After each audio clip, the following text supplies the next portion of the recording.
Hey Laptop Recruiter family, how are we doing? Got back from the gym and doesn't get easier, does it? Doesn't get easier. Look at what I used to push or whatever before. I think, what has happened here? But anyway, we keep pressing on. So what I want to talk about right now is just briefly about automation. Now, going back a decade or so, we originally got known as the automation specialist in recruitment search, inbound, one-to-many. Now every man and his dog is doing some form of automation, and good, I'm glad the world has caught on. However, there's a lot of BS out there. I just want to simplify the automation you need inside your recruitment business. There's actually 4 types that we have as strategies, and each one breaks down to a number of different strategies and then templates, etc., that goes into the automation. But I just want to make it really clear.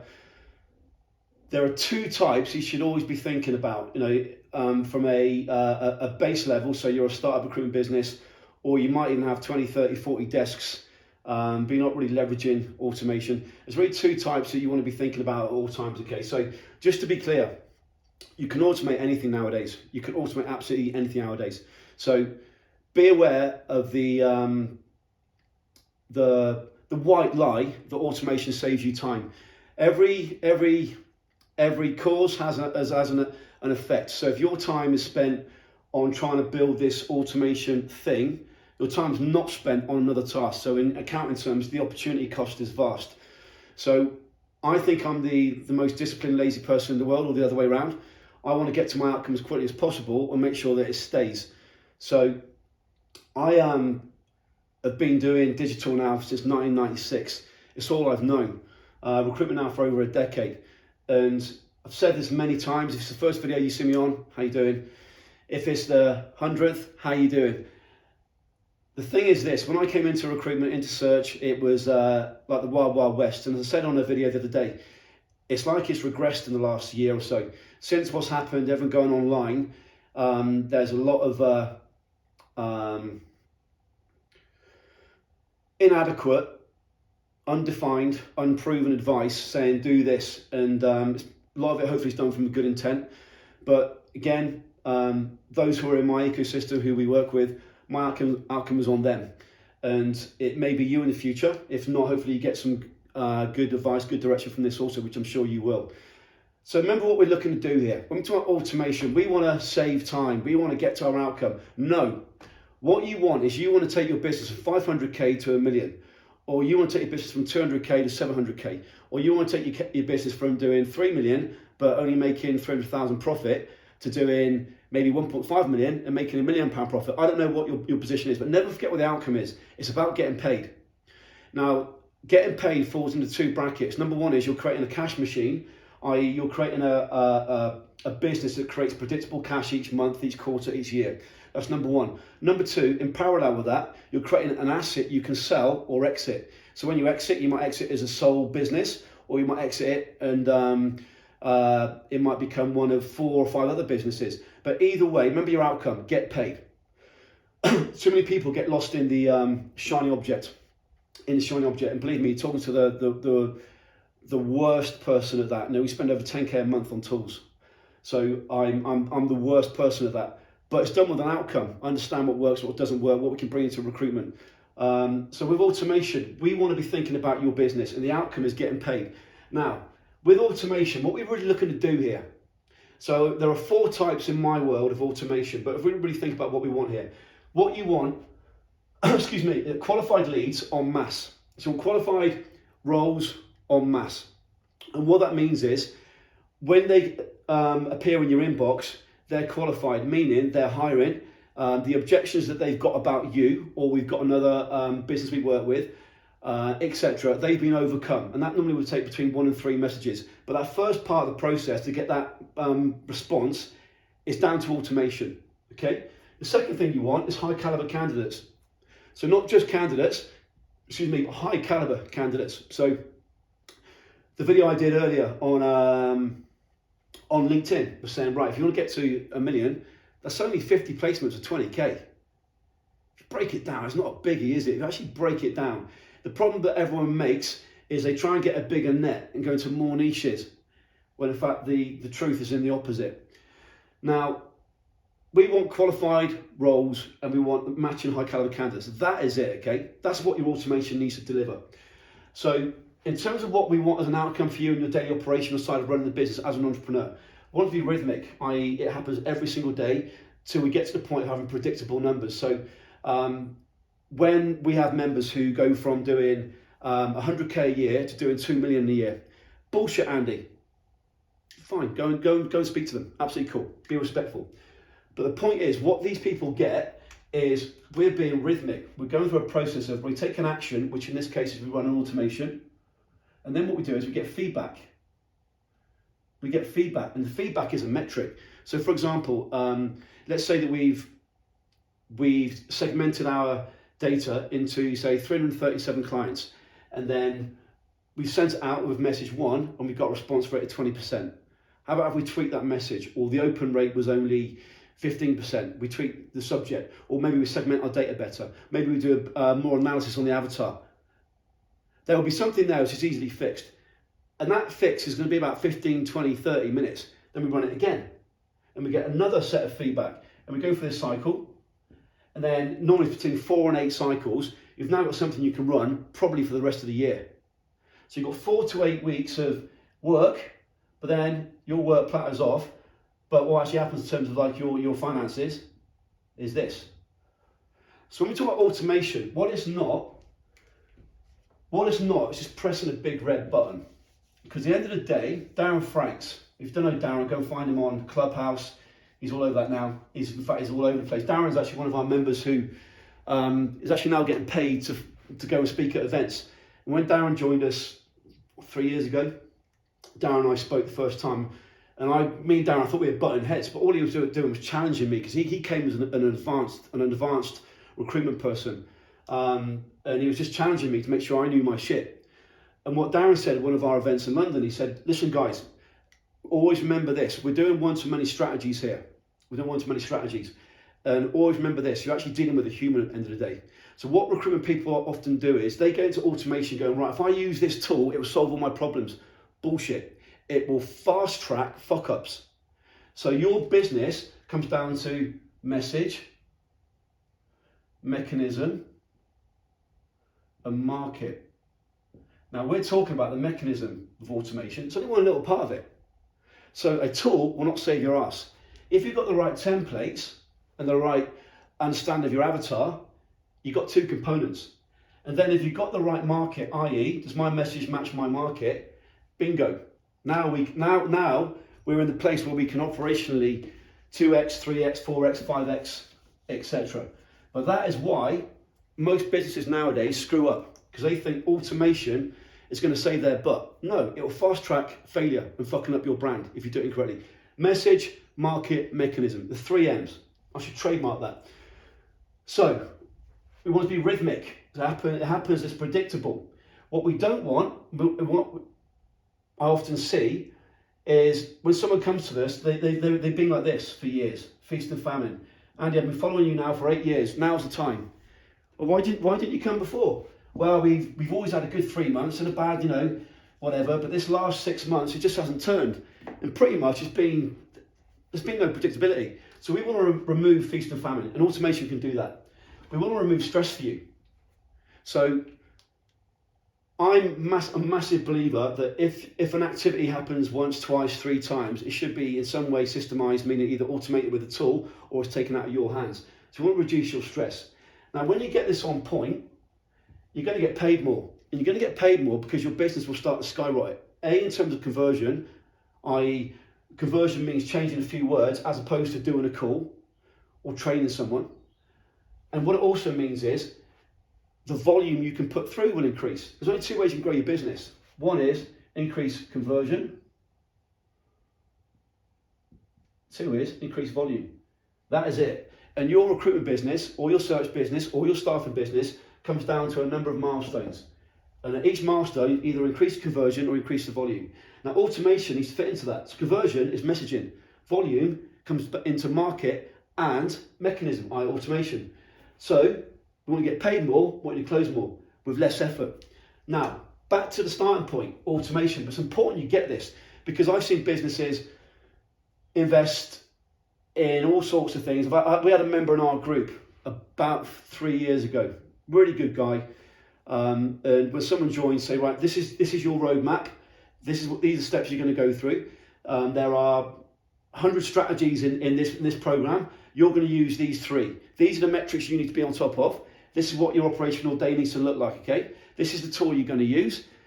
These are the templates, etc. This gentleman went and found another tool that managed to fit in a little bit of this, a little bit of that. And what really happened was he had a good intention, but he didn't come to me and say, Andy, have you tested this? Which we had. But what it meant was some members went off and started using this tool and they lost months. They lost months. So you want to make sure when we got automation, the automation is actually doing the right thing that it needs to. So there are 2 things and 2 types of automation you want to be thinking about, okay? Number 1 is campaign automation. Campaign automation. This is where most people focus on. Campaign automation to me means this. Andy, I need clients now. Andy, I need candidates now. That's campaign automation. Okay? Starts off with niche, starts off with avatar and data and other fundamentals. Second is we've got nurturing automation, which is not now, it's from day 14 to day 365. I'll explain why in a minute. So campaign automation is, I want to get paid now. Nurturing automation is we nurture our clients and candidates. So let's look at this. Now your numbers might be different, but this is what I've seen as an average across every niche you can think of. One of the things that we get asked all the time is, will this work in my niche? So from Fortune 500 board members, manufacturing operational engineers, salespeople, anything else above, below, you can take your pick.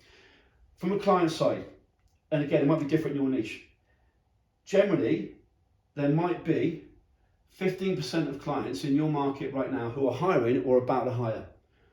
15%. Now, it might be 25% in your market. Absolutely cool. If so, fine. No arguments. Candidates. There might be, from the candidate side, 25% who are open to moving. Now, if you've got an outstanding job and it fits their key drivers of maybe salary, security, location, you know, it might be 50%. Wonderful, so.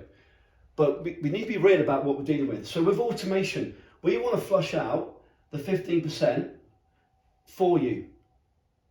Because if you treat every lead the same, if you pick up the phone or if you go onto LinkedIn and just sporadically hit ABC, you're treating everyone the same. And that's like throwing shit against the wall. And same with the candidate. Now, if you continue with that model of just treating every lead the same, number one, it kills your brand, which means your ability to get retained business will be screwed. It means your ability to get a higher fee will be screwed, which means when you get into the, well, they're not coming back to us. Yeah, because you've now almost burnt your bridges because you're treating every lead the same. And then you're going into them saying, right, we supply retained services. We're world class. We're the best of the best. No, because you've not done this. Which is why if we've got the wrong automation or the wrong messaging with automation, it can fast track failure. It can fast track failure. So our automation was to flush out the 15% and 25%. Now, by the way, that 25% for me, different for everyone, that for me would be people who are currently in work. Passive, high quality candidates who would be open to move in. They're not on job boards. They'd be open to move in with the right variables. Now, you might disagree. So in my market, in fact, we've got a member, to shot myself in the foot here, we've got a member right now who deals with the NHS, National Health Service in the UK. And literally any candidate that comes on the market, she can place straight away. But as a rule, I want my members to have the top caliber candidates so they can get the top fees and get into retained spaces. But you see what we're doing with automation. We want to flush out the 15%, 25%. Now, I'm not going to get into huge detail here. Let me just actually check time. What have we got? Yeah. So if we think about this, from the client side, I won't go through the actual whole strategy as such, but from the client side, these are the actual proven numbers now from millions and millions of messages. So from client side, so when you want to get clients now, and we're talking about campaigns, so campaigns, we've got our message number 1, and this is where we got, this is where you got to have the proper template, Then what you got is the follow-up messages. So you got message 2, 3, 4, 5, 6, even 7. And if your little voice is going, yeah, but that's spamming them, you don't know what you're talking about. It's spamming them if you're sending shit. We've got a member who uses this strategy combined with a voice, so they call it a voicemail strategy, and they get apologies. It's a C-suite in the United States. They get apologies for not coming back to them. So message 1 is where you've got a proper template. These other messages down here are literally one-liners, two-liners. And we're talking one-to-one. So when they receive the message, it looks like they're receiving a personal message. That doesn't mean we change a few words, like we swap out their name for someone else's name or swap out no, it's actually the whole dynamics about being a personal experience. So you send a message 1. If they don't get message 1, if you don't get a reply from message 1, then they get message 2. If you don't get a reply from message 2, they get message 3. If you do get a reply, it stops. Now, interestingly, guess what the actual percentage of responses are between message 1 and message 7? Between here, message 3 to 6 is 40 to 60% of leads come in here. So the biggest number of leads come in further down. Now, when we started this, I started this strategy when LinkedIn changed their API about 5-6 years ago. Overnight, strategy I had my own tool that I had developed in India. Overnight, LinkedIn changed something, and then my members, one of my core strategies, at that time I only had 50 odd strategies. But this was a core strategy. Overnight it went, and I had to come up with a new strategy. The fact this works blows me away to this day, because it's based on completely cold. It's based on the client does not know you. They do not know you, never heard from you before. Combine it with an authority strategy, your numbers go through the roof. But your leads will come in from that automated follow-up. So with campaign automation, it's about getting leads now. Now from the candidate side, it's the same process. I'm not going to go into detail on the candidate side now, just purely out of time.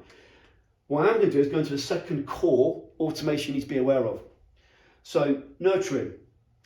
So if we know that 15% will be flushed out, that means we've got 85% will not be flushed out. And we also know that 15%, most of them will not become your client. So probably 99% we need to nurture. So what do? Well, usually we might put a note on our diary, call Steve, he sounded like a hot lead, etc, etc, etc. Let's put out a newsletter. Let's do a weekly newsletter on the industry. Let's do a weekly newsletter, or let's get a salary paper written for candidates, and we'll send that out. And let's see what happens from that. Cool, better than nothing. Newsletters, no one gives a damn about your new website, no one gives a damn about your new clients. All they care about is their problem. So with nurturing, and I have an example here. I won't go into detail with it because my handwriting is like a doctor. So with nurturing, we've got a number of different campaigns for nurturing, okay? But I'm not sure if you can see that in detail, but I'm going to spec out what this looks like, okay?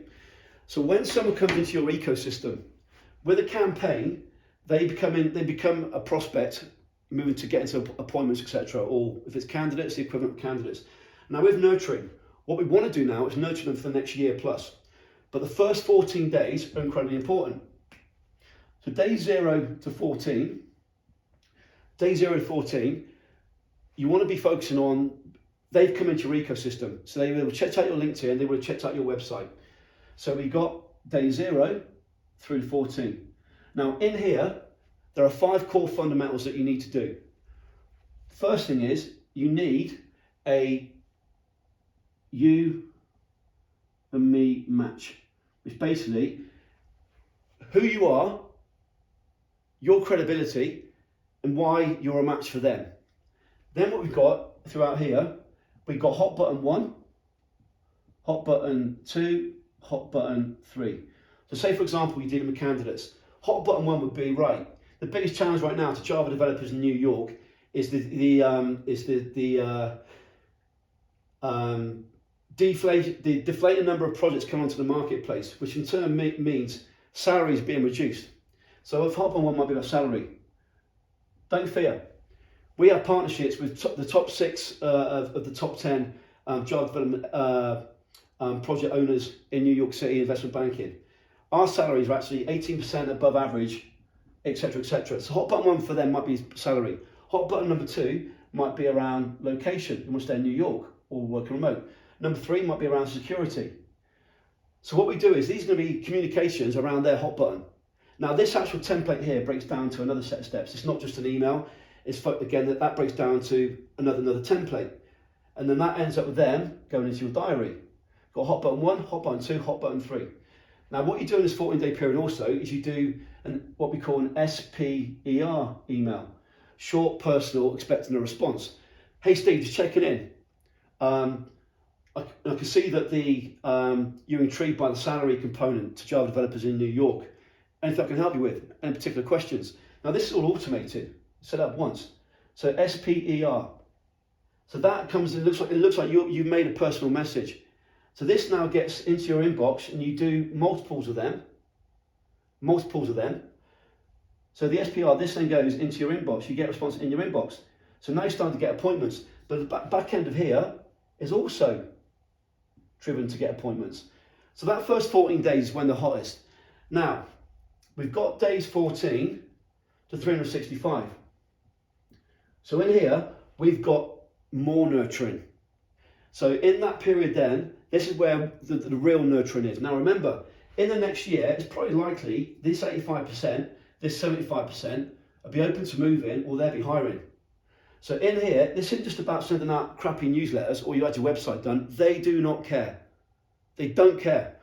All they care about is their problem. So with nurturing, it's nothing to do with you. It's nothing to do with you.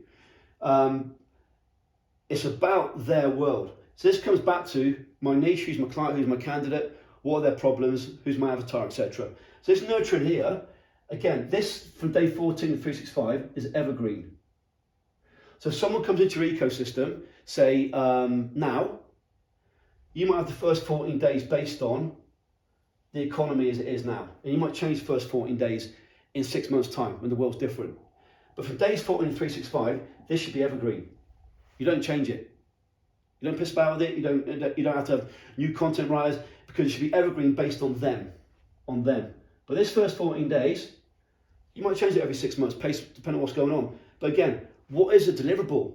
1, 2, 3, 4, 5 messages. This isn't a mountain of work, you see? But combination of proper campaign automation, proper nurturing automation, you've got the market covered. So back to what we want: outcome. We want qualified leads en masse. Outcome: high cover candidates open to move in. Now, I want to make sure that you get this with less effort. I'm just going to check this one more time. Cool. I used to have the strap line, double your revenue, halve your hours in the first year with us. So if you run through these strategies, you'll get a metric, then this is what's going to happen. Now, of course, I don't know what you're going to do. But this less effort thing, it's become more and more pertinent. The reason why it has become more and more pertinent even now is because this is about efficiency. And the last video I did about LinkedIn scaling, it's the whole ability to grow your recruitment search business is a lot simpler than we recognise. So we get into this thing about I need content, I need to do webinars, I need to do podcasts, or maybe you go, no, I just need to just plow through my clients every day over and over again and just hope somebody's going to stick. I guarantee you've not 5x your business in 1 year, have you? Taking that approach. So the other almost dichotomy I get is when people say, right, my outcome, Andy, is I started this business. We're now doing 400k. There's two of us partners. We've got this resourcer, we've got this researcher. Our outcome is to get five recruiters on bums on seats. Okay. Why? Well, we want to get to 1 million. Okay, let's break it down. What are they getting paid? 50k each. What are they getting paid? Right. What's your taxes? So that leaves roughly, what, 150k each. So you're creating this business. Now, if you're telling me you're building an asset you want to sell, fine, but we're generally not at that point in our business. So we're just not thinking properly. So we want to think about being efficient to get to the quickest route to getting paid what we want to get paid. So we use the $1 million again, the $1 million. And by the way, when I talk about $1 million, I'm talking about $1 million revenue, but also I'm talking about $1 million revenue with a ratio of anywhere between 50 and 80%. One of our members put inside our Facebook group about 4 weeks ago, and this guy's smashing it. And I had a text from him yesterday. He's on for $1 million already this year. This is a one-person business, and he put a post in the Facebook group, and he said, "What's your profit ratio, to members?" Now, if you've got this set up as I'm showing you here, I'm showing you the previous video, and if you listen to other videos, your profit ratio should be above 70%. It should be. But our members came up between 50 and 80% as an average. And what was interesting was the bigger earners were having a bigger profit. So, for example, those who were doing 2 million had a profit of 80%. Those who were doing 400k had a profit of 50%. And it comes back to this, being efficient. Because the thing is, you're not a recruiter, you're a business owner. And if you shout at the screen now, fine, shout. But again, you're a business owner, you're not a recruiter. It just happens to be recruitment is your lifeblood. And so it's about making your business efficient. And that's what we're doing here. Because remember, if you spend time writing articles, or you spend, and by the way, we've got strategies on that as well. I'm not saying it's not something you don't do. I'm saying you do what you need to do to get to the next milestone. Because if you're doing something, you're not doing something else. Opportunity cost. And automation, the biggest problem that I see, again, remember we've got 3 M's: message, mechanism, and market. These all link together, and they cannot not link together. And the problem you've got is people set up automation with the mechanism. I've got this tool, everything's dandy. No. And then they question why it's not working. So this is about being efficient, but also this is about trying to simplify your world. I hate using terms now which have become bastardized. I used to be really proud about saying things like work on the business. Like Lou Adler said that we've created the built to sell for recruitment. Was really proud to hear that from Lou. And the reality is, if you think about your business, I've made every mistake you can make, and I'm going to make 1,000 more. But it's about doing less. And when we're in recruitment, our job's even tougher because we've got almost 2 services. We've got get the client and get the candidate. Virtually every other business in the world is they sell one thing. So we've got it tougher. So you must get efficiency. So guys, with that said, I've done a lot of talking, automation. So I want to break down the 2 key automation you need to be aware of. Why? Being real about the market and who is open to changing their situation or who is hiring. Then break it down to the key fundamentals of most of your business will come from the follow-up at this point. And nurturing, the nurturing breaks down to 2 different phases. And be aware of the evergreen phase and be aware of the 0 to 14 days phase.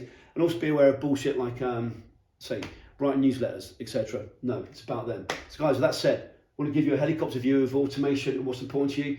If this has been of use to you, I'm sure it has. Let me know, send me a message, comment below.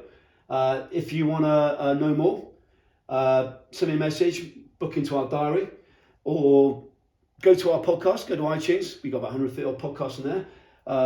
Also go to our website, click on webinars. There are webinars there, which now are going to be they're going to be automated. Most of them just going to be completely transparent and ethical with you. But we've got laptop recruiter webinar there. We've got 0 to 250k. I think we've got 250k to 1 million. We've got lockdown recruiter webinar. So there's other information and assets there you can get. However, main thing, this isn't that difficult, guys. As you can see, we've got 7 messages. We've got 5 messages. We've got a very clear market. So when we talk automation, it's not fucking that complex, is it? It's pretty simple. So don't think this is a big deliverable. It isn't. But again, those who do 5x and they don't make the massive growth, is they get into this cycle of, right, action, feedback. Feedback is the metric. We change it next week. Those are those who scale.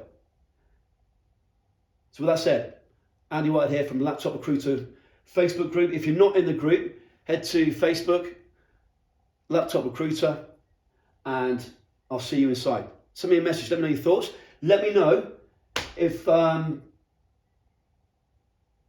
this is of use to you, and if you're ready to move forward, then ping me a message. With that said, I'll see you on the inside.